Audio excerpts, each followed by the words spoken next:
Good evening friends. देखिए, आज हम अपनी कहानी को आगे बढ़ाते हैं। प्रीवियस क्लास के अंदर हमने बेसिक्स ऑफ इंग्लिश के ऊपर बात की थी, जिसमें हमने बातें की थी। इंग्लिश क्या है? इंग्लिश एक लैंग्वेज है। और लैंग्वेज कैसे बनती है? तो लैंग्वेज जो है वो साउंड से बनती है। साउंड ऐसी हो जो रिप्रेजेंट करे। हर लैंग्वेज के अपने सिंबल्स होते हैं वो रिप्रेजेंट करने के लिए। इस साउंड को जब रिप्रेजेंट किया जाए, उसके जो सिंबल्स होते हैं, तो हर लैंग्वेज के अपने अपने सिंबल्स होते हैं। उन सिंबल्स को हम क्या कहते हैं? लेटर्स कहते हैं। जब हम इंग्लिश की बात करते हैं, इंग्लिश लैंग्वेज की, तो लेटर हमारे कितने हैं? 26 लेटर्स हैं।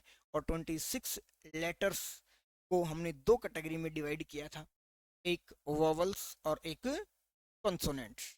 वोवल्स हमारे 5 थे, कॉन्सोनेंट बच गए कितने? 21। तो 5 वोवल और 21 हमारे क्या थे? कॉन्सोनेंट्स थे।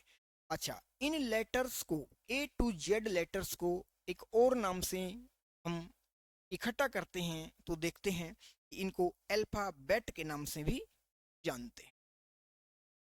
अल्फाबेट, इस बात को समझना है आपको कि अल्फाबेट या फिर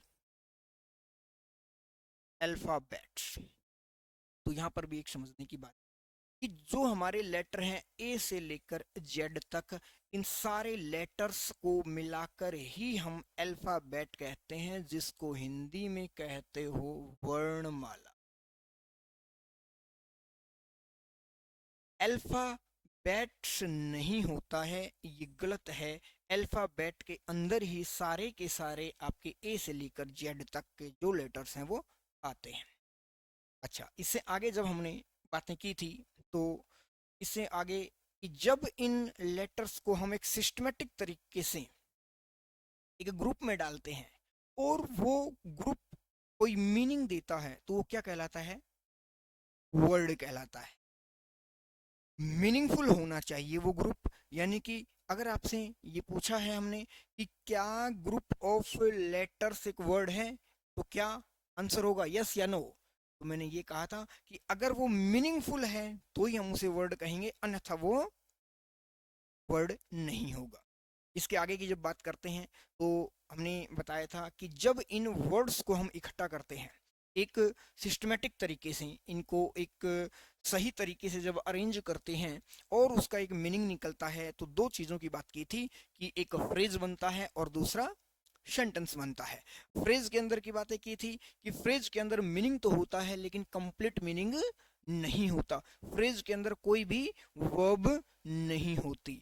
सेंटेंस की जब हमने बातें की थी, तो हमने ये कहा था कि सेंटेंस अपने आप में एक कंप्लीट मीनिंग देता है। उसकी अरेंजमेंट ऑफ वर्ड्स जो है वो इस तरीके से लगी हुई होती है कि वो अपना पूरा मीनिंग देता है। और इसी की बात है कि जब हम उसकी अरेंजमेंट अगर थोड़ी सी बदल देते हैं, तो सेंटेंस का मीनिंग जो है वो भी बदल जाता है। और उसी की चर्चा हम आज इस क्लास में करने वाले। तो देखिए, यहाँ तक जो हमारा एक छोटा सा रिवीजन था वो मैंने आपको बताया है कि क्या क्या हमारी प्रीवियस क्लास में हुआ था। आज हम बात करते हैं सेंटेंस। चलिए आगे बढ़ते हैं।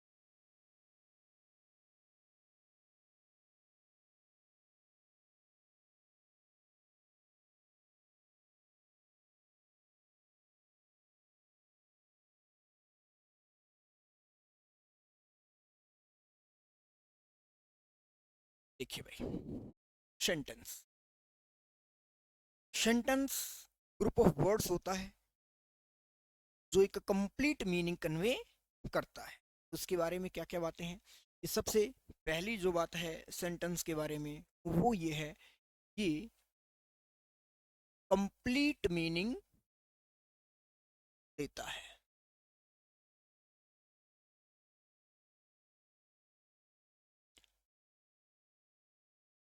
अब हम बात ये करते हैं कि सेंटेंस को किस तरह से आप लोगों को देखना है।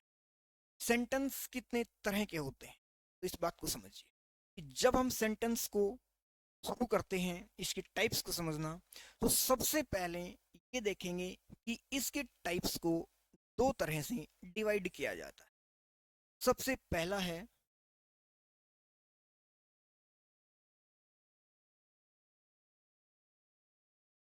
According to meaning. According to meaning कहें, या इसको हम पर्पस भी कह सकते हैं कि अकॉर्डिंग टू मीनिंग या अकॉर्डिंग टू पर्पस। और दूसरा होता है हमारा अकॉर्डिंग टू फॉर्मेशन, या इसी को हम कह सकते हैं स्ट्रक्चर।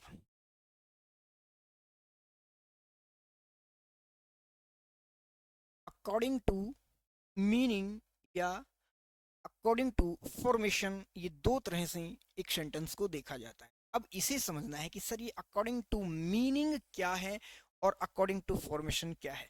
देखिए, इसके नाम से ही हमें पता चल रहा है कि भाई मीनिंग समझना एक तो सेंटेंस का, यानी कि वो किस पर्पज के लिए यूज किया जा रहा है, जहां हम यूज कर रहे हैं वहां उसका क्या पर्पज है, कि इस पर्पज के लिए हमें कौन सा सेंटेंस यूज करना है, या वो अपने मीनिंग में कैसा है।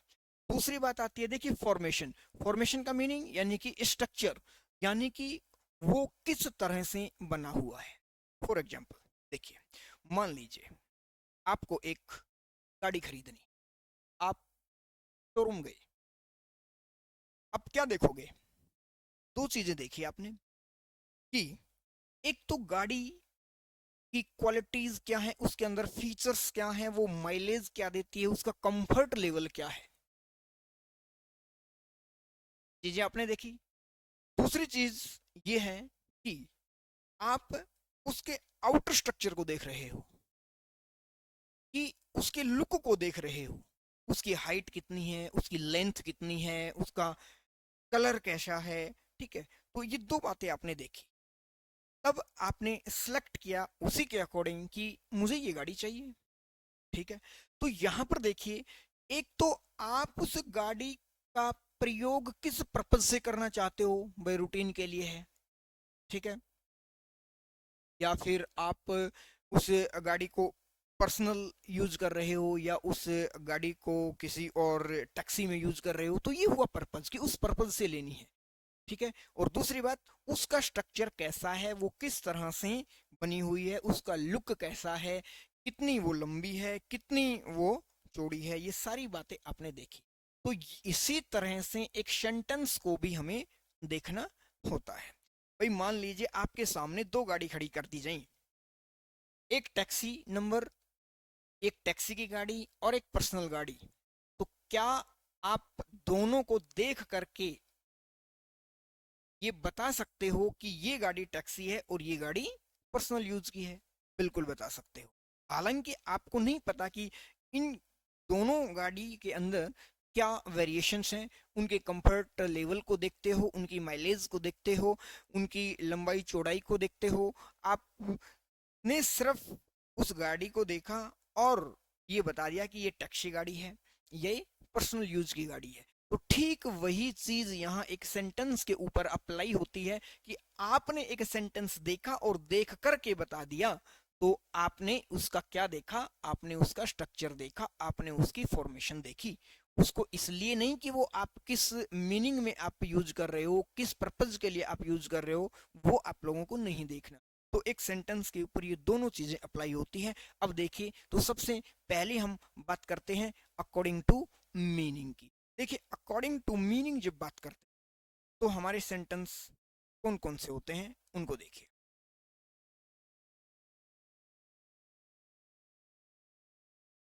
सबसे पहले जो हमारा सेंटेंस है वो हमारा सेंटेंस होगा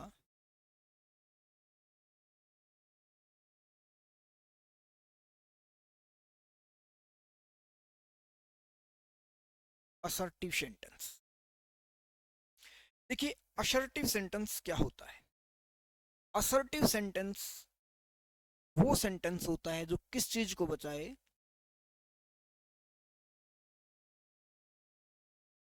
जो स्टेटमेंट को बताए, यानी कि a sentence that conveys a statement, एक ऐसा सेंटेंस जो स्टेटमेंट को कन्वे। इसी स्टेटमेंट क्या है, देखिए आप रूटीन के लाइफ में बहुत सारे स्टेटमेंट को यूज करते हो।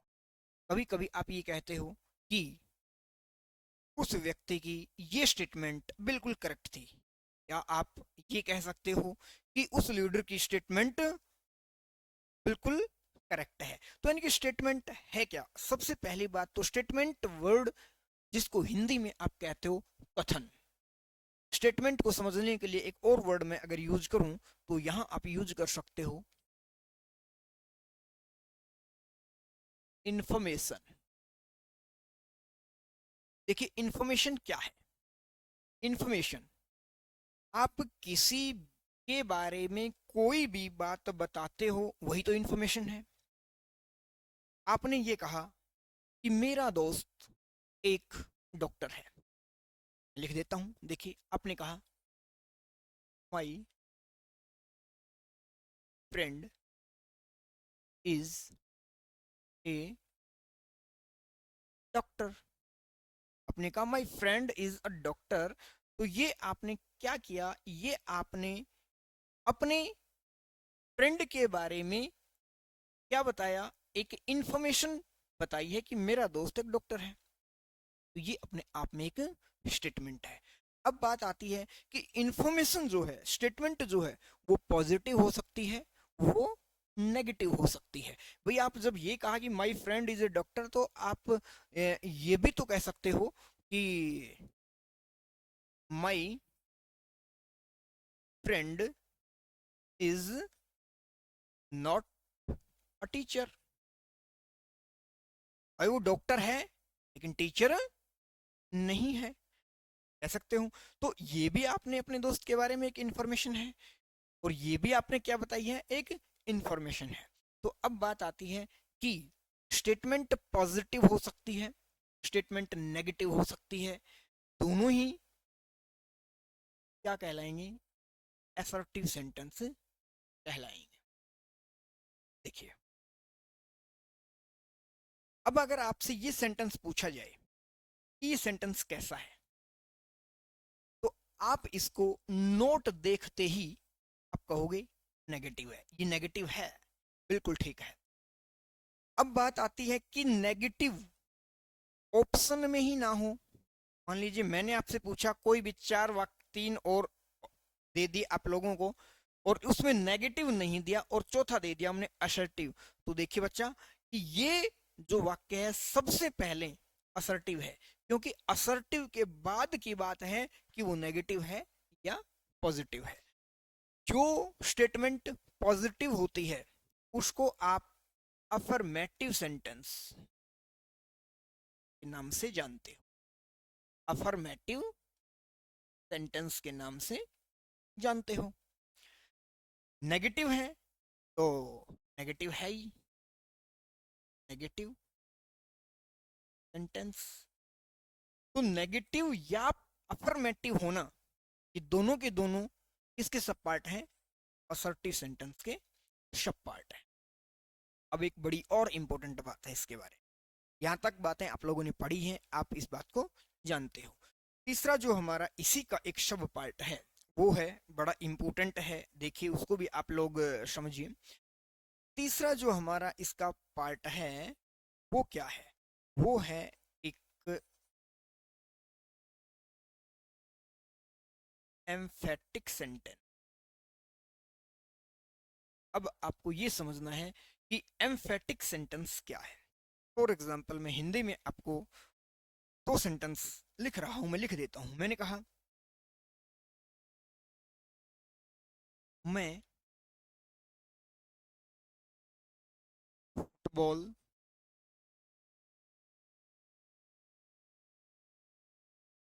खेलता हूं। दूसरा वाक्य मैंने कहा मैं फुटबॉल अवश्य खेलता हूं।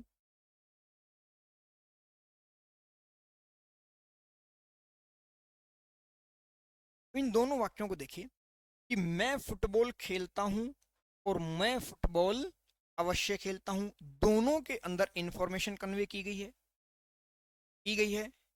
बोलो यस सर। अब बात आती है कि यहां पर हमने एक वर्ड ऐड किया अवश्य। मैं फुटबॉल अवश्य खेलता हूं, मैं फुटबॉल जरूर खेलता हूं, मैं फुटबॉल तो खेलता ही हूं, किसी भी तरह आप हिंदी में बोल सकते हो। लेकिन ये जो वर्ड है ये एम्फसाइज करने के लिए है। क्या करने के लिए? एम्फसाइज करने के लिए। एम्फसाइज का मीनिंग होता है जोर डालना। तो ये वर्ड आपने इस वर्ब के ऊपर, खेलने के ऊपर आपने क्या किया? जोर डाला है। तो ये होता है एम्फेटिक सेंटेंस। और एम्फेटिक सेंटेंस जनरली, बेसिकली कैसे बनते हैं देखिए। इसी का अगर मैं ट्रांसलेट करूं कि आई प्ले फुटबॉल, मैं फुटबॉल खेलता हूं।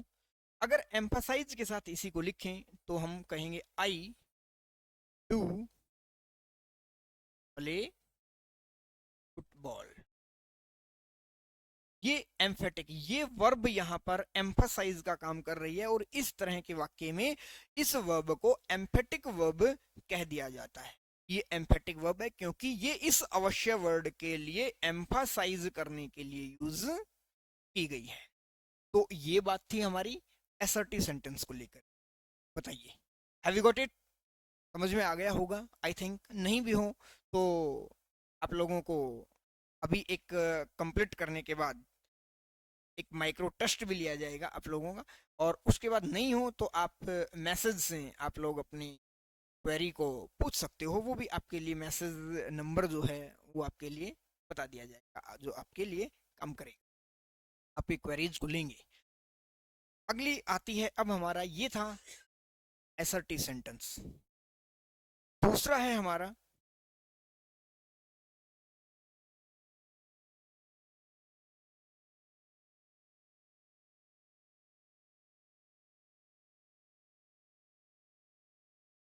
Interrogative sentence. देखिए, इंटेरोगेटिव सेंटेंस क्या काम करता है? Interrogative sentence, interrogative, interrogate, interrogate का मीनिंग होता है आस्क समथिंग, यानी कि कुछ भी पूछना। पूछने का मतलब क्वेश्चन करना। जहां पर भी कोई क्वेश्चन होता है, जहां पर भी कोई क्वेश्चन होता है वहां पर इंटेरोगेटिव सेंटेंस होता है, वो सेंटेंस इंटेरोगेटिव होता है। अब बात आती है कि सबसे पहली बात तो ये है कि इंटेरोगेटिव सेंटेंस की जब हम बात करते हैं तो जब क्वेश्चन पूछने की बात आती है तो इस दुनिया में केवल और केवल दो तरीके हैं जिनसे क्वेश्चन किया जा सकता है। कि कौन से दो तरीके हैं जिनसे क्वेश्चन किया जा सकता है, या मैं ये कहूं इंटेरोगेटिव सेंटेंस को जब हम आगे पढ़ते हैं तो कितने प्रकार के हैं। तो देखिए, इंटेरोगेटिव सेंटेंस अपने आप में दो तरीके से लिखे जाते हैं। पहला है जिसको कहते हैं clause ended question. Clause ended question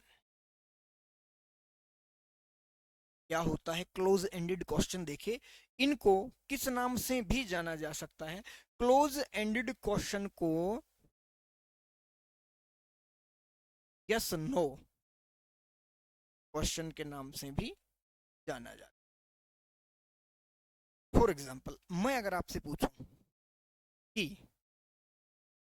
क्या तुम इंग्लिश पढ़ते हो, तो बताइए आंसर क्या दोगे? आप कहोगे सर यस, ये जो नहीं पढ़ते वो नो।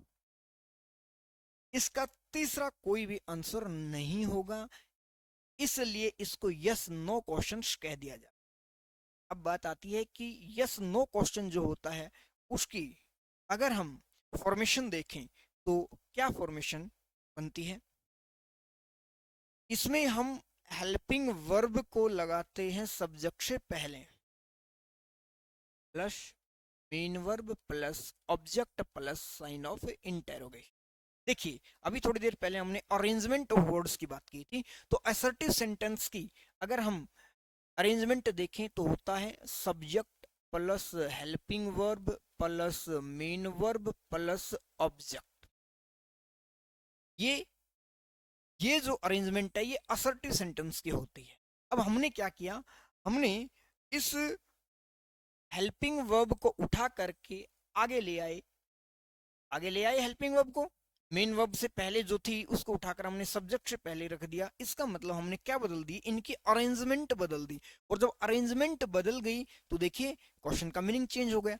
ये था हमारा स्ट्रक्चर किसका, असर्टिव सेंटेंस का, और ये स्ट्रक्चर हमारा किसका हो गया, इंटेरोगेटिव सेंटेंस। तो ये होती है अरेंजमेंट, की अरेंजमेंट बहुत कुछ बदल देती है।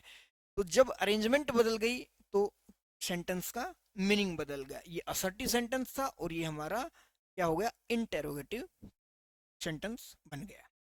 ये था हमारी पहली टाइप जिसको क्लोज एंडेड क्वेश्चंस कहा जाता है। अब एक दूसरा और है इसका, देखिए दूसरा है हमारा open ended, question. Open ended question जो होता है उसका देखिए क्या स्ट्रक्चर होता है। जब ओपन एंडेड स्ट्रक्चर की हम बात करते हैं तो एज इट इज हमें क्या रखना है, structure helping verb plus subject plus main verb plus object plus sign of interrogation. इससे ठीक पहले आपको क्या ऐड कर देना है, इससे पहले आपको एक क्वेश्चन वर्ड डाल देना है, क्वेश्चन वर्ड लगा देना है बस। अब क्वेश्चन वर्ड जैसे फॉर एग्जांपल है आपका व्हाट है, व्हेन है, वेयर है, ये जो वर्ड हैं ये क्वेश्चन वर्ड हैं, यानी कि इनको डब्ल्यूएच वर्ड भी कहा जाता है। तो सेम जो फॉर्मेशन इंटेरोगेटिव के उसके आगे हम क्या डाल देंगे, कोई भी मीनिंग के अकॉर्डिंग, क्योंकि ओपन एंडेड क्वेश्चन में क्या होता है, ओपन एंडेड क्वेश्चन का आंसर क्या होता है, ओपन एंडेड क्वेश्चन के अंदर आपको एक्सप्लेनेशन देना होता है। क्योंकि इसका आंसर हमारा क्या था, इसका आंसर केवल यस और नो में आंसर आ रहा था, लेकिन ओपन एंडेड क्वेश्चन में इन डब्ल्यूएच वर्ड के मीनिंग के आधार पर आपको क्या देना है, एक्सप्लेनेशन देना है। जैसे मैंने आपसे पूछा कि आप क्या खेलते हो, तो अब आप इसका एक्सप्लेनेशन दोगे कि मैं फुटबॉल खेलता हूँ, मैं क्रिकेट खेलता हूँ। सभी के अपने अपने अलग अलग आंसर्स होंगे ना, लेकिन इसका आंसर क्या था, इसका आंसर फिक्स था, या तो यस में ही आंसर आएगा या नो में ही आंसर आएगा। तो बच्चा ये था आपका interrogative sentence.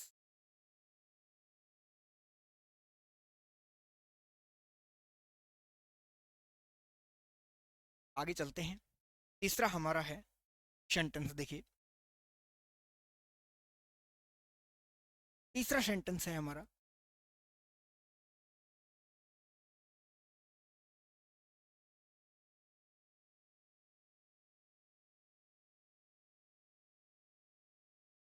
Imperative sentence.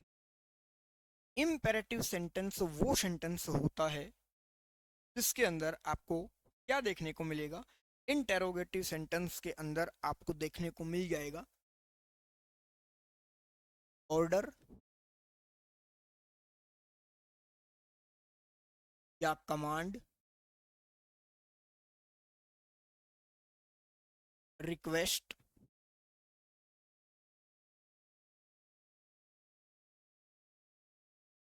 Suggestion,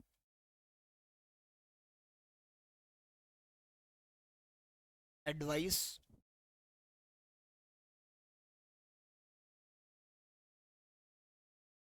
warning,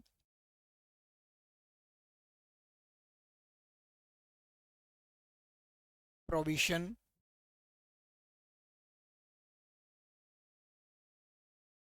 proposal.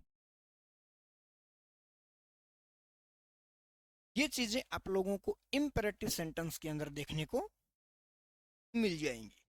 अब बात आती है कि इम्पेरेटिव सेंटेंस की अगर स्ट्रक्चर को देखें हम, ये कैसे लिखे जाते हैं, तो देखिए इम्पेरेटिव सेंटेंस की जब हम बात करते हैं तो इम्पेरेटिव सेंटेंस को कई तरीके से लिखा जा सकता है।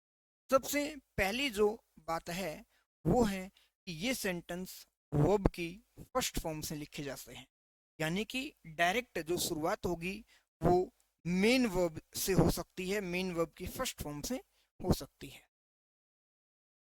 फॉर एग्जाम्पल मैंने कहा गो आउट, तो देखिए गो अपने आप में क्या है, वर्ब की फर्स्ट फॉर्म है। दूसरा इसका तरीका है, इसको नेगेटिव जब हम करते हैं तो ये डोंट से लिखे जा सकते हैं या फिर नेवर से लिखे जा सकते हैं। फॉर एग्जाम्पल मैंने कहा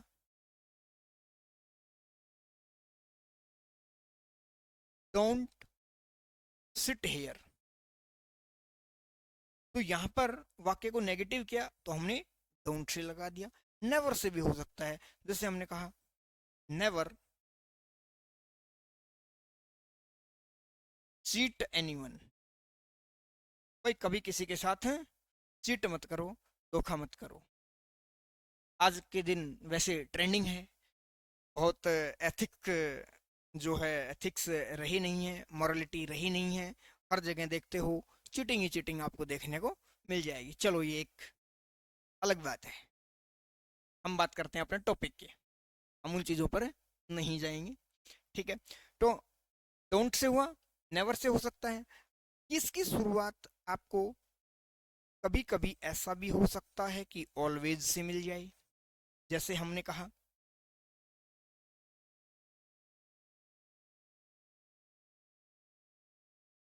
ऑलवेज हेल्प द नीडी, तो ये हमारी शुरुआत है ऑलवेज से। इसकी शुरुआत आपको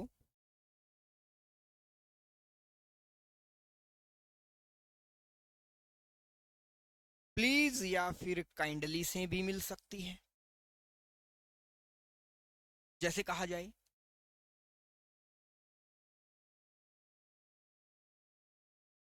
प्लीज हेल्प मी, तो किससे शुरुआत की हमने, प्लीज से शुरुआत की है। इसकी शुरुआत आपको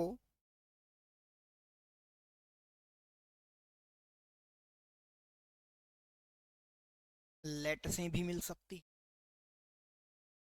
जैसे हम कहें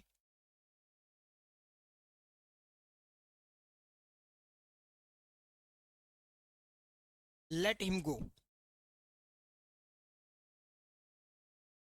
लेट हिम गो।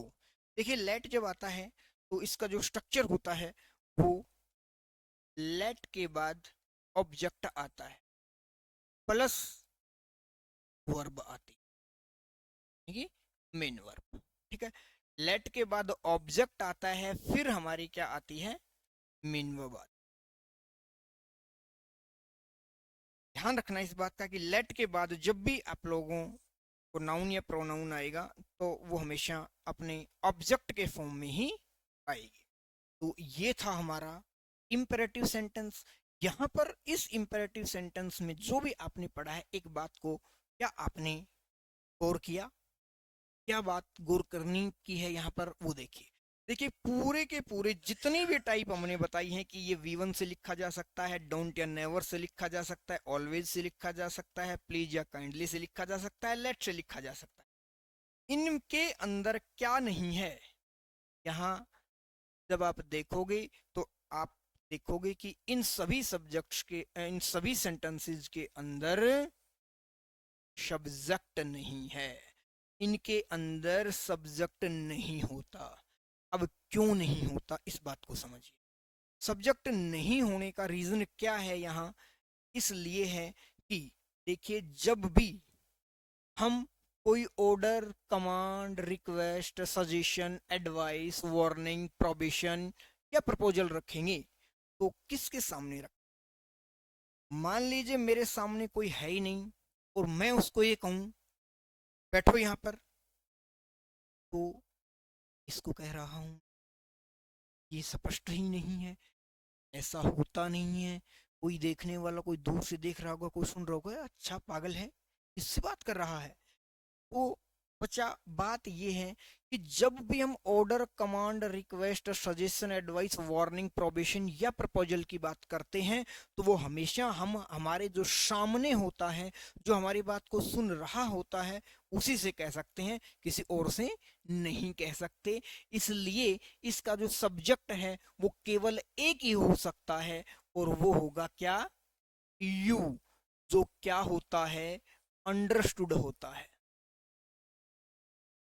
अंडरस्टूड होता है।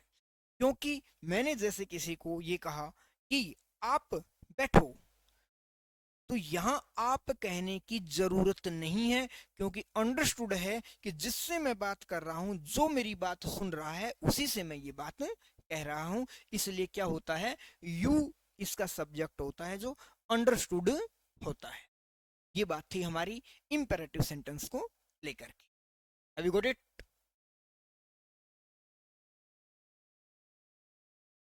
देखिए, अगली जो हमारे सेंटेंस की बात आती है वो है हमारा एक्सक्लेमेटरी सेंटेंस।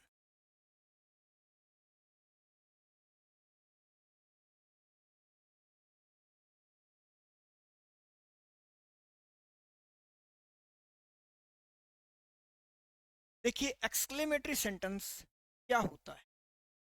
एक्सक्लेमेटरी सेंटेंस वो सेंटेंस होता है जो किसको शो करता है? ये करता है सडन फीलिंग्स ऑफ माइंड,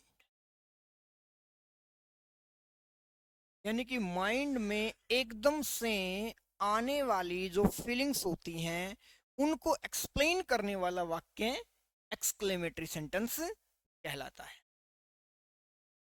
देखिए, एक्सक्लेमेटरी सेंटेंस की जब हम बात करते हैं तो एक्सक्लेमेटरी सेंटेंस की जो फॉर्मेशन होगी, जो लिखेंगे तो इनको कैसे लिख सकते हैं? तो सबसे पहली बात कि इसको हम लिख सकते हैं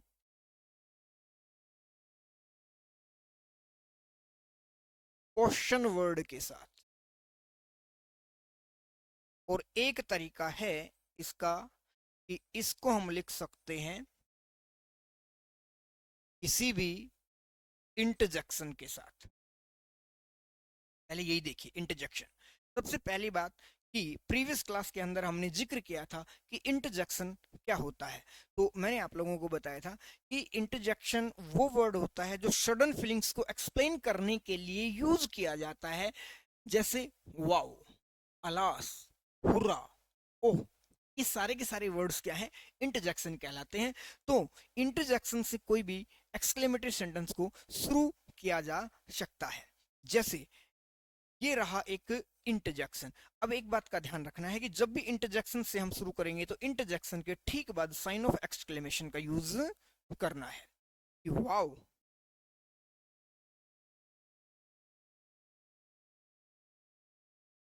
यू हैव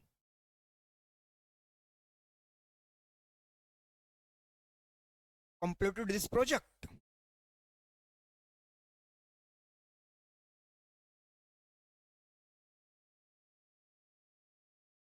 ये हमारा इंटरजेक्शन है और इसकी फॉर्मेशन यही होती है कि जब भी आप किसी इंटरजेक्शन से किसी इंटरजेक्शन से शुरू करोगे तो इंटरजेक्शन के ठीक बाद साइन ऑफ एक्सक्लेमेशन और उसके बाद आपको असर्टिव सेंटेंस लिख देना है। ये है हमारी फॉर्मेशन ऐसे एक्सक्लेमेटरी सेंटेंसेस की जो इंटरजेक्शन से शुरू होगा। इसका एक दूसरा तरीका है कि कभी कभी ये वाक्य आपको क्वेश्चन वर्ड से भी देखने को मिल जाता है। जैसे हमने कहा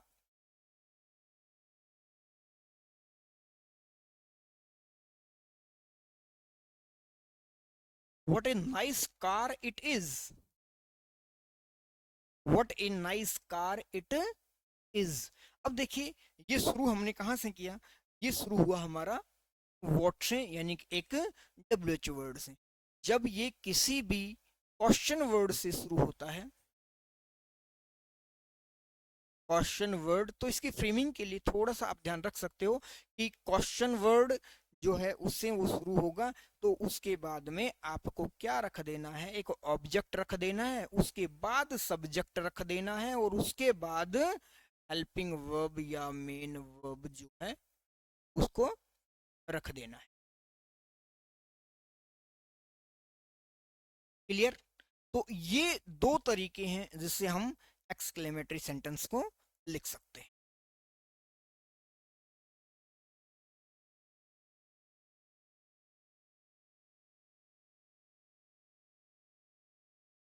अगला एक लास्ट आता है हमारा, देखिए फिफ्थ टाइप जो है सेंटेंस की, वो आती है हमारी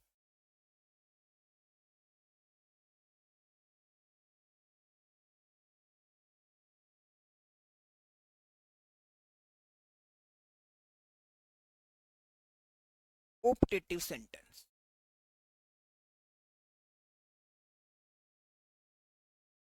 देखिए ऑप्टेटिव सेंटेंस क्या होता है। ऑप्टेटिव सेंटेंस जो सेंटेंस है वो ऐसा सेंटेंस जिसमें या तो कोई विश या प्रे या कोई कर्स देखने को मिलेगा।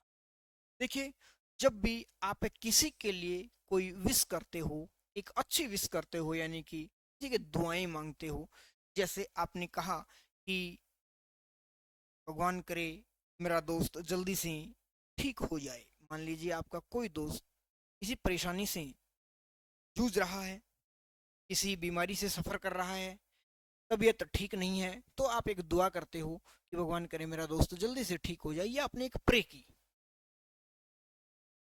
विश किया आपने अपने दोस्त के लिए। भगवान से कोई प्रे, विश, प्रे और कर्स, लाइक ये दोनों एक जैसी चीजें होती है। कर्स क्या होता है? कर्स होता है जब आप किसी के लिए नेगेटिव विश करें, तो नेगेटिव विश को ही कर्स कहा जाता है। जैसे मान लीजिए आप किसी के लिए ये कहो कि भगवान करे इसका एक्सीडेंट हो जाए, किसी के लिए एक्स वाई जेड। देखिए ऐसा हमें नहीं सोचना चाहिए किसी के भी बारे में, चाहे हमारा दुश्मनी क्यों ना हो, लेकिन ये आपको सिर्फ बताया जा रहा है यहाँ पर कि कर्स क्या है। तो ये विश, प्रे या फिर कर्स, देखिए इसको जब आप देखते हो तो ये वाक्य जो हैं ये जनरली में से शुरू होते हैं। देखिए आपने कहा मे गॉड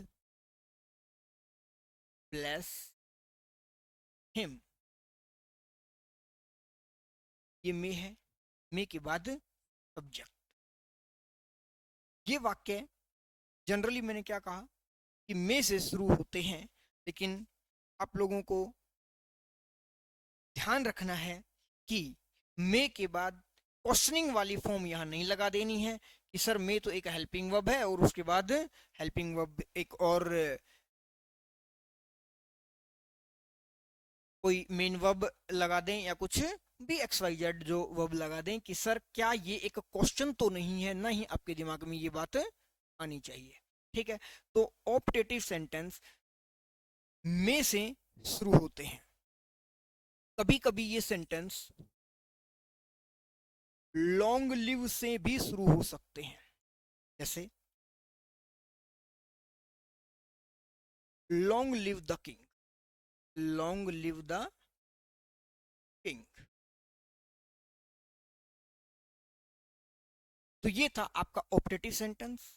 ऑप्टेटिव सेंटेंस में विश या प्रे या फिर कर्स देखने को मिलेगा। ये या तो में से शुरू हो सकते हैं या लॉन्ग लिव से शुरू हो सकते हैं। ये था आप लोगों का एक ब्रीफ इंट्रोडक्शन कि एक जो बेसिक सा टॉपिक है आपका सेंटेंस, कि एक सेंटेंस जो होता है वो कितने तरीके से हम उसको कैटेगराइज कर सकते हैं, किसके अकॉर्डिंग, मीनिंग के अकॉर्डिंग या फिर पर्पज के अकॉर्डिंग। It's okay.